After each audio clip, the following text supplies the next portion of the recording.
Au-delà du scandale géologique dont est tributaire le Congo-Brazzaville, son ouverture maritime sur 169 km dans le sud de son territoire s'apparente bien à l'achèvement de l'œuvre de la nature.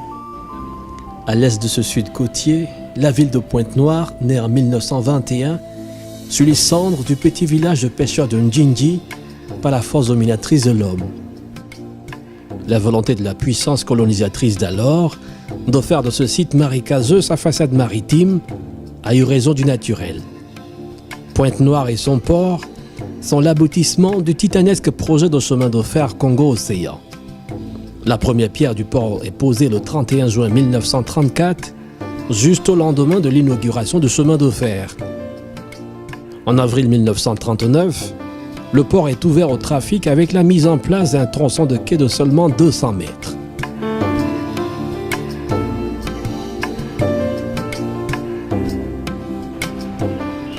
Le port a fait de Pointe-Noire la ville des peuples, ville cosmopolite, ville de force et de vie. Fleuron du développement congolais, Pointe-Noire concentre à elle seule l'activité industrielle du pays et 90% de son commerce extérieur. Le boom économique et démographique de Pointe-Noire sont le fait de sa forte production pétrolière, mais surtout de son port.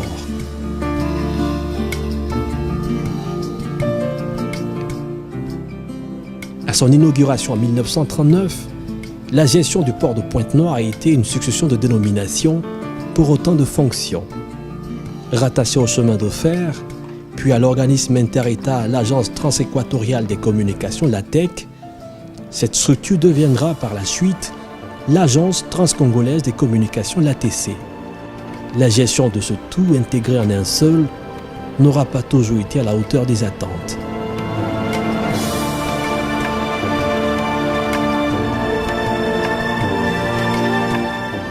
Dans un contexte sous-régional fortement concurrentiel, il fallait dans l'urgence réhabiliter la vocation première du port de Pointe-Noire, celle d'être la porte d'entrée du bassin du Congo.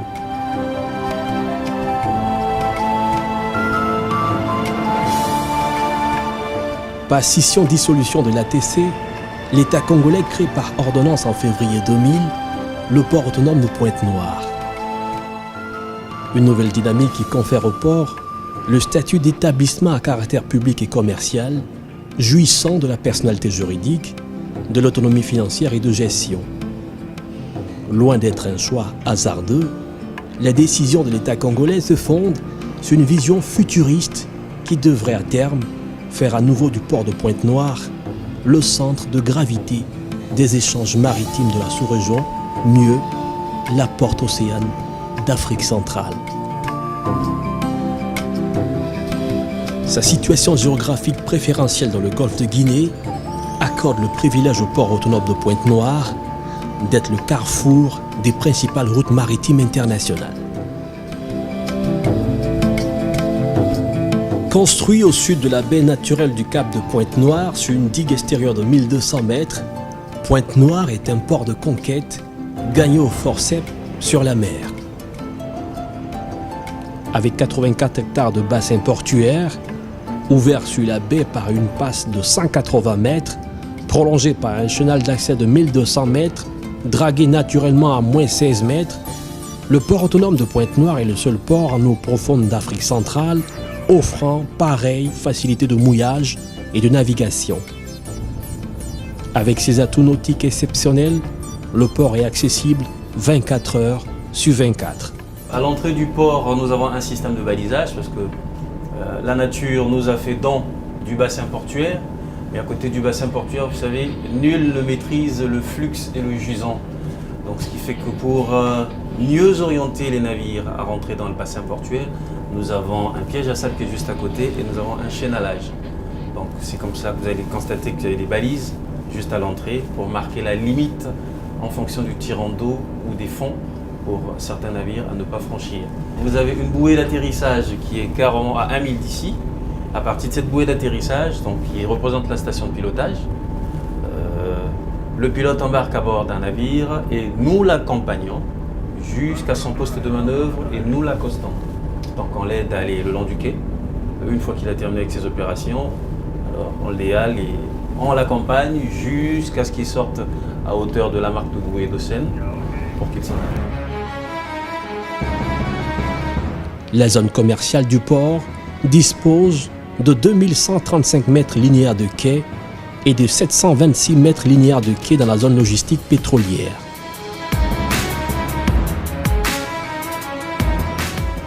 L'autonomisation du port de Pointe-Noire en 2000 a permis de passer de 20 000 conteneurs à 574 000 conteneurs EVP à la fin 2013. Ces résultats réalisés en l'espace d'une décennie sont le fait du programme d'investissement prioritaire, le PIP. Ce projet d'Hercule, dont le coût avoisine les 550 milliards de francs CFA, a permis d'amorcer le chantier de modernisation de l'outil portuaire afin de donner au port autonome de Pointe-Noire une nouvelle envergure. Quand on prend le port en l'an 2000, on se rend compte qu'il était complètement dégradé. Donc on a mis en place un programme d'investissement prioritaire pour réhabiliter le potentiel d'antan du port. Le programme d'investissement prioritaire qui s'est réalisé aussi, je l'ai dit, grâce à l'implication personnelle de son Excellence le Président de la République, c'est un programme d'investissement prioritaire qui était lié justement à la Nouvelle Espérance, c'était de relancer l'économie du Congo.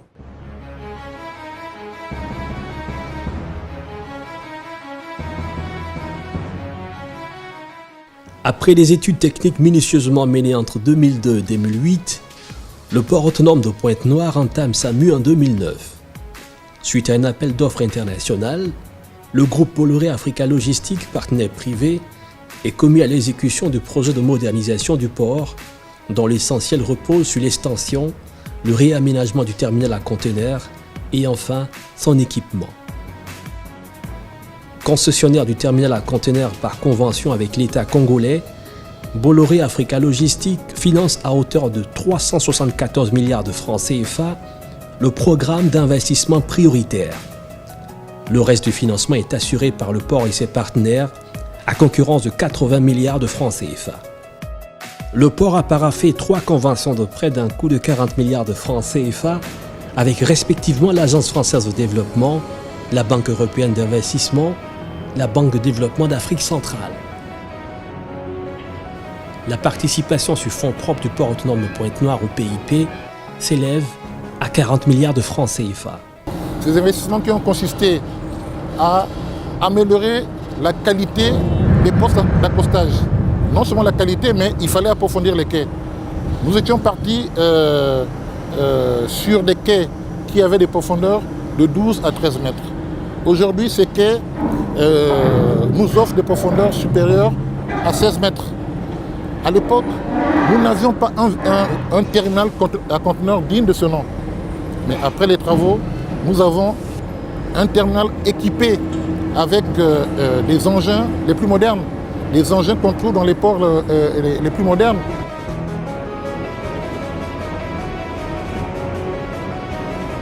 L'important chantier a permis la réhabilitation et l'extension du terminal à conteneurs sur 32 hectares. La construction d'une digue de protection de 300 mètres, l'approfondissement des accès nautiques, l'aménagement des voies d'accès au port, l'aménagement d'une zone logistique d'empotage et de dépotage, l'acquisition d'équipements de manutention, dont 2 portiques de quai sur un total de 14 à acquérir. Nous avons par ailleurs également réalisé d'autres opérations qui ont concerné le réseau d'eau qu'il fallait réhabiliter, le réseau d'électricité qu'il fallait également réhabiliter. Tout ça, ça a été réalisé. À peine entamés, ces travaux de modernisation impactent fortement le rythme de l'activité portuaire. De 2 600 000 tonnes en 2008, l'on est quasiment passé de simple au quadruple en 2013, avec 9 100 000 tonnes de marchandises. Si pour sa forte production pétrolière et son dense couvert forestier, le Congo est un exportateur de pétrole brut et de bois de grume, le trafic maritime en direction du port de Pointe-Noire s'est par la même occasion densifié. Le port a enregistré au cours de l'exercice 2013 4000 navires pour un total de 574 000 EVP. Les grands armements de lignes régulières, dont Mike's Line, Safe Marine, Asiatique, Delmas, Grimaldi, pour ne citer que cela, pouvant transporter les 7000 conteneurs en une seule fois, desservent le port autonome de Pointe-Noire. Cette qualité impose au port de proposer aux chargeurs des escales attractives avec les principaux secteurs géographiques mondiaux que sont l'Amérique, l'Europe, l'Asie et l'Afrique. L'objectif Pointe-Noire, port de transit, est en passe d'être réalisé.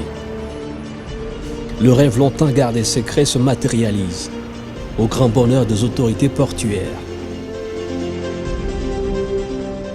Ces progrès obtenus à pas de géant témoignent de sa forte capacité à absorber dans des délais très courts le grand volume de travail. De la direction générale, le centre de décision, en passant par la capitainerie, la direction commerciale, le principe de l'efficacité, de la célérité et de la synergie est la règle. En 10 ans de présence, Jean-Marie Agnelé a réussi à imposer sa vision managériale au port autonome de Pointe-Noire. Ça a été une démarche que je dirais scientifique, ça peut paraître prétentieux parce qu'il y a été un audit qui a été réellement fait. L'audit, un audit d'abord de réhabilitation des infrastructures, de renouvellement du personnel. Donc un audit qui touchait tous les aspects du fonctionnement du port. Premier port en eau profonde d'Afrique centrale, le port autonome de Pointe-Noire ne s'accorde aucun répit, ni dans le fonctionnement, ni dans l'innovation. La nuit tombée, la relève est automatique. Dans cette pénombre, le port garde la même cadence de mouvement et de rendement. Au nombre de ses atouts naturels, Pointe-Noire est l'un des rares ports d'Afrique qui résiste au temps. Son bassin portuaire est naturellement abrité en toute saison. La compétitivité d'un port ne saurait reposer uniquement sur la qualité de ses installations. Sa sécurité et sa sûreté restent le gage de confiance pour les armateurs.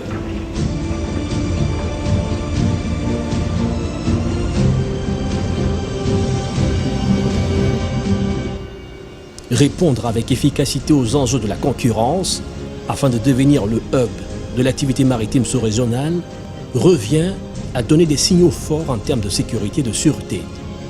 Ici encore, le port autonome de Pointe-Noire n'a pas fait mystère de son ambition. Guidé par le souci permanent de maintenir le cap de la modernisation, la direction du port entend mettre les bouchées doubles et ne lésiner sur aucun moyen pour mériter la confiance de ses partenaires.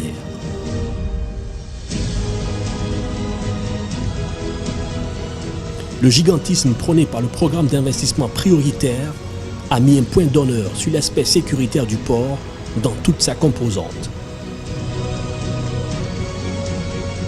En charge de la délicate mission de sûreté et de sécurité, la capitainerie, le centre névralgique de l'appareil maritime et portuaire, garde l'œil bien vigilant sur l'ensemble de son périmètre. Ce travail de veille a permis la mise en place d'un dispositif de sécurité tant au corridor d'accès que dans l'enceinte portuaire. Maîtriser toutes les entrées reste le challenge pour la capitainerie, elle qui entend bientôt électroniser toutes les procédures d'accès.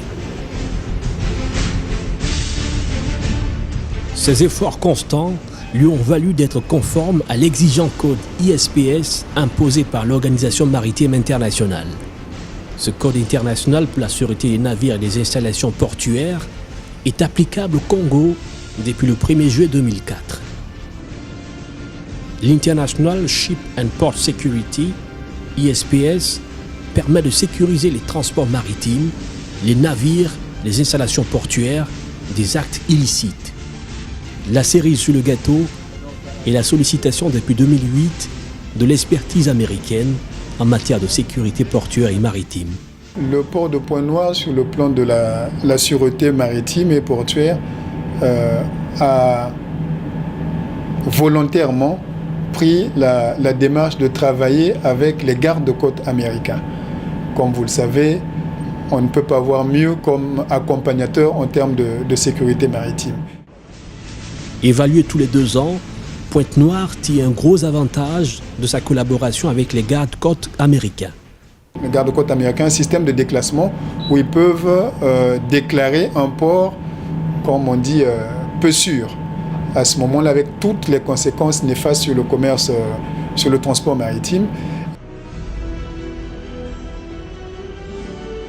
Passé les moments de frayeur de 2009, où il a été mis en alerte, le port autonome de Pointe-Noire peut se satisfaire à ce jour de son niveau de sûreté.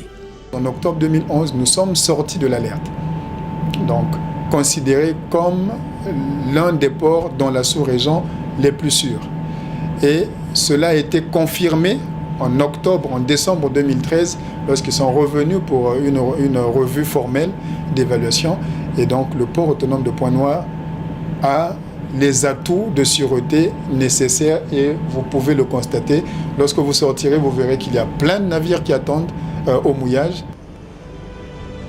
Les opérateurs de production en haute mer peuvent compter sur la force de réaction de la capitainerie. Si jamais il y a un incendie, quelle que soit la station, qu'elle soit fixe ou mobile, si on a besoin du Leketi, par le canal 16, nous recevons un message de détresse qu'il y a un navire qui est en train de prendre feu.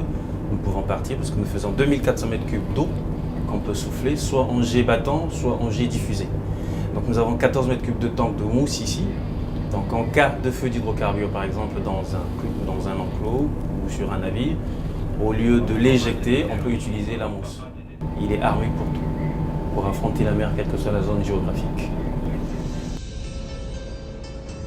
La flotte de la capitainerie du port autonome de Pointe-Noire dispose d'une unité navigante composée de 4 remorqueurs dont 2 de dernière génération, de 7 vedettes, dont 5 pour le pilotage, le contrôle du trafic et l'amanage, d'une vedette anti-pollution et d'une vedette de dragage permettant de surveiller les fonds marins.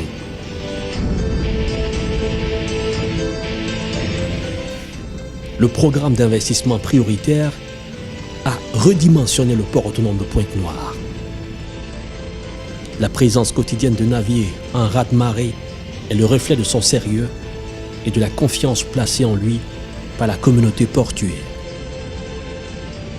Avant l'achèvement des travaux prévus pour fin 2014, le port autonome de Pointe-Noire réussit en un temps raisonnable le pari de la sécurité.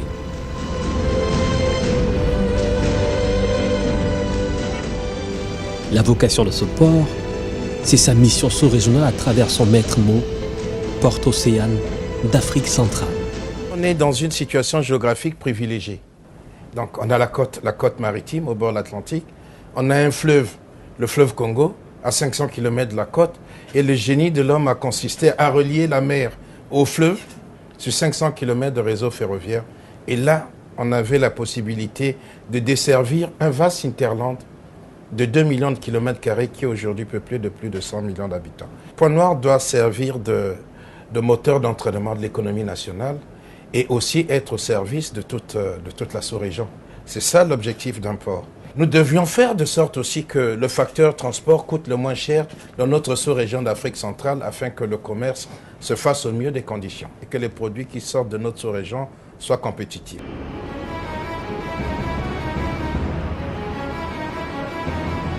En l'état actuel, Pointe-Noire remplit sans sourciller son rôle de port de transbordement pour les ports voisins de Matadi, Cabinda, Luanda, Soyo et bien souvent pour ceux de Port-Gentil, Libreville, Douala et Malabo.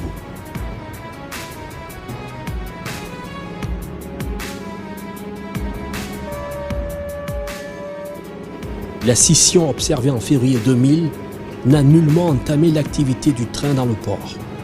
Le chemin de fer est mis à rude contribution dans l'acheminement du fret.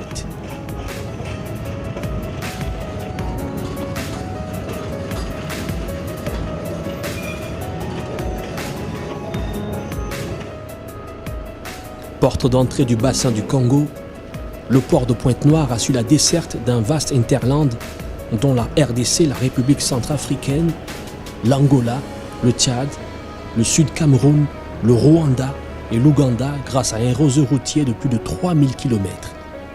L'État congolais envisage un maillage de l'ensemble du pays en infrastructure routière viable. Quand une marchandise est débarquée au port de Pont-Noir, mais l'objectif, c'est pas que la marchandise reste au port de Pont-Noir.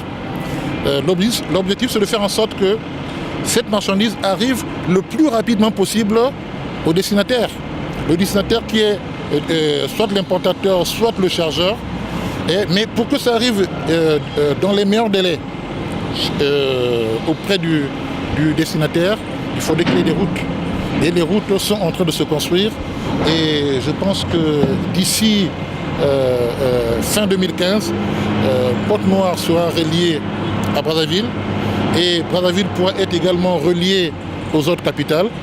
Et ce qui fera que le port de Pont-Noir devrait jouer effectivement son rôle de port de transit, non seulement pour le Congo, mais également pour les pays de la sous-région. La modernisation en cours du port de Pointe-Noire a atteint son point de non-retour. L'État congolais en a fait un vrai sacerdoce à travers le chemin d'avenir, le projet de société du président Denis Sassou Nguesso.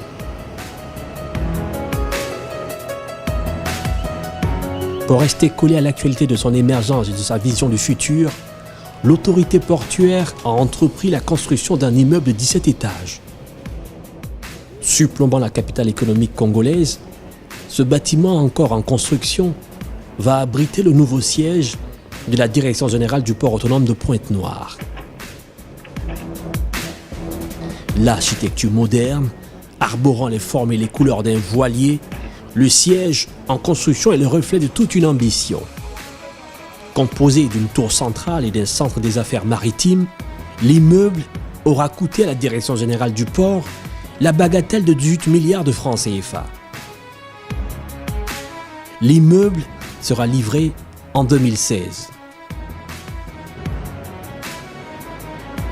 Le programme d'investissement prioritaire a redimensionné le port autonome de Pointe-Noire. Enclavé il y a quelques années, nul n'aurait fait le pari qu'en l'espace de 10 ans, le port de Pointe-Noire aurait eu pareille allure. Ce bond qualitatif est à mettre à l'actif de son directeur général, Jean-Marie Agnelé, dont les qualités managériales ont séduit toute l'Afrique.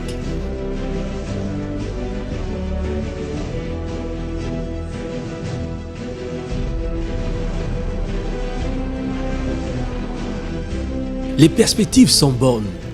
L'extension du port à terme permettra de gagner sur la mer environ 150 hectares et plus de 1500 mètres de quais supplémentaires. Alors le port de Pointe-Noire devra envisager la construction d'un deuxième terminal à conteneurs. Sûr de son ascension, Pointe-Noire est en bonne voie pour être parmi les premiers ports d'Afrique à accueillir les navires de 18 000 équivalent 20 pieds. En attendant, l'objectif à court terme pour le port est de se doter d'une capacité de traitement de plus d'1 million de conteneurs par an, de poursuivre sa politique de formation de ses ressources humaines et son renouveau infrastructurel. 2015 s'annonce sur de nouvelles auspices avec toujours des défis à relever. L'irréversibilité de ce processus de modernisation confirme l'ambition du port autonome de Pointe-Noire de s'ouvrir au monde afin de jouer pleinement son rôle de porte-océan d'Afrique centrale.